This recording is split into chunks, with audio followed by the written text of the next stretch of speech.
안녕하십니까. 가사 상속의 세계 장은영 변호사입니다.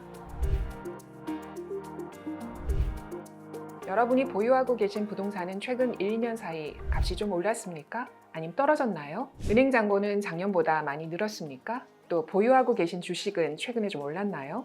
안타깝게도 그 반대인가요? 너무 당연한 말이지만 어떤 한 개인이 보유하는 재산이라는 것은 벌고 쓰고 들어오고 나가고 값도 오르고 내리고 계속 변동되기 때문에 언제를 기준으로 하느냐에 따라 그 내역이 상당히 다릅니다.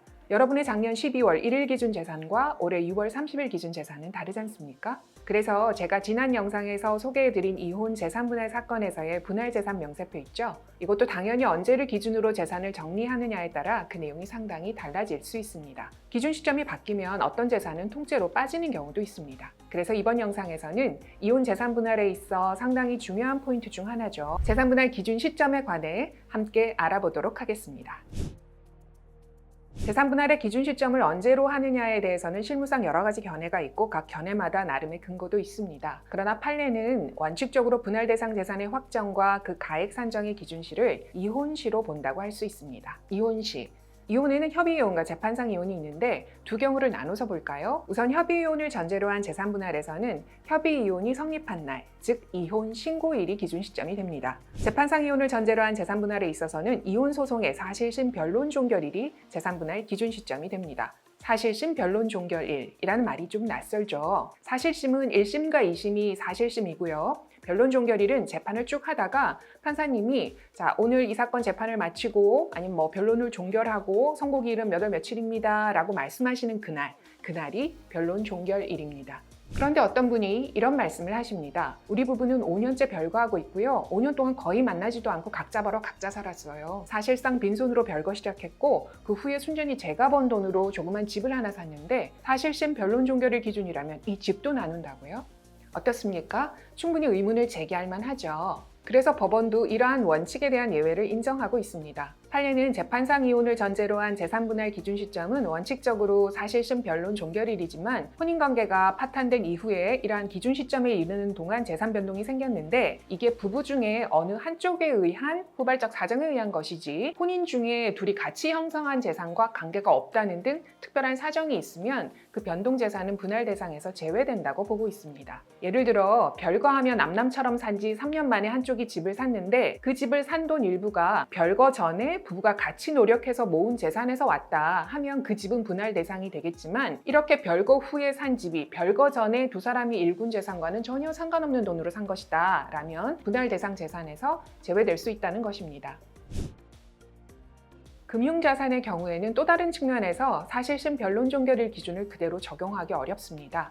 먼저 이혼 당사자들이 기준일이 언제라고 하면서 예금 등을 대부분 인출 은닉해버리면 변론 종결 무렵에 계좌에 돈이 거의 없을 수도 있습니다. 둘째, 이렇게 재산을 소비 은닉하는 경우가 아니라고 해도 소송 과정에서 지금까지 나온 자료들은 앞으로 다가올 이 변론 종결일을 기준으로 한 것이 아니니 그럼 다시 변론 종결일 기준으로 자료를 내거나 확보해야 하느냐의 문제도 있을 수 있습니다. 셋째, 당사자가 소송 과정에서 내거나 증거 신청을 통해 확보한 자료들은 그 기준 일자 등이 서로 달라서 그걸 그대로 반영하면 자칫 일부 금융자산이 이중으로 잡히는 문제가 생길 수도 있습니다. 5월 입출금 통장 잔고로 잡힌 돈이 6월 말에 적금 계좌 잔액이나 보험 예상 해지 환급금에 이중으로 잡히는 경우 같이 말이죠. 그래서 이혼 재산분할 사건 실무에서는 판사님이 소송 초반에 원피고 금융자산의 경우 언제를 기준으로 하는 것이 어떻습니까? 이렇게 권유하시는 경우가 많고 이에 대해 양측이 금융자산 기준 시점을 언제로 하겠다라고 일치 진술을 하면 이후 그 시점에 맞춰서 증거를 내거나 금융조회 신청을 해서 심리의 효율을 높일 수 있습니다.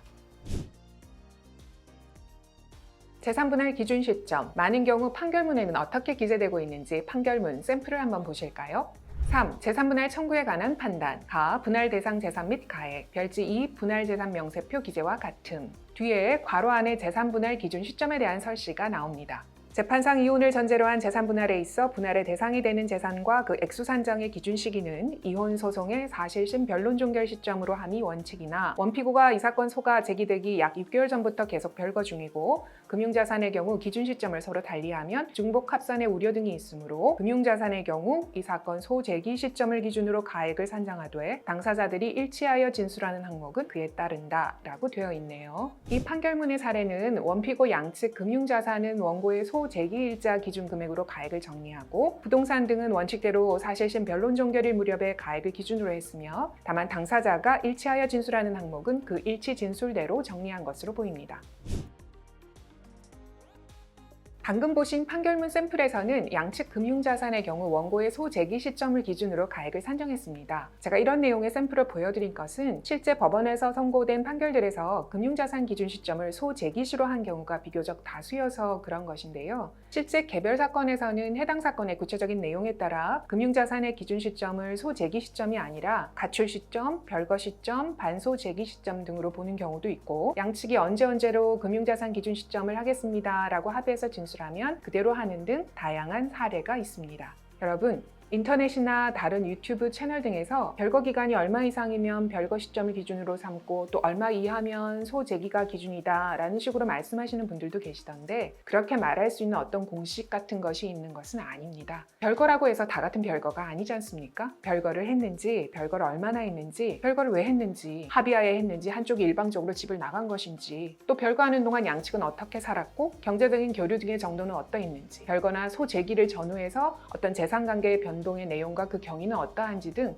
사건마다 구체적인 사정이 매우 다르고 그 매우 다른 사정을 종합적으로 고려한다는 점 참고하시기 바랍니다.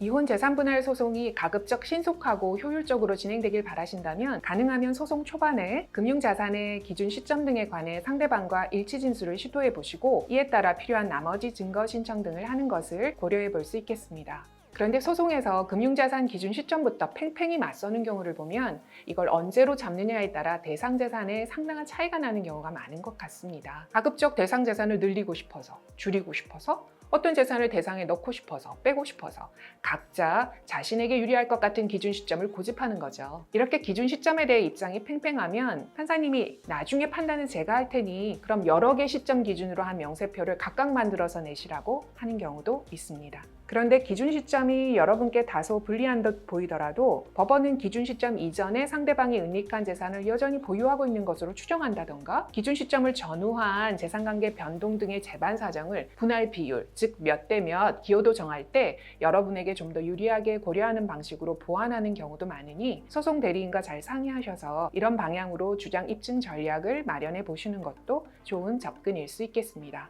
이번 영상이 여러분에게 도움이 되었다면 구독과 좋아요 부탁드립니다. 감사합니다.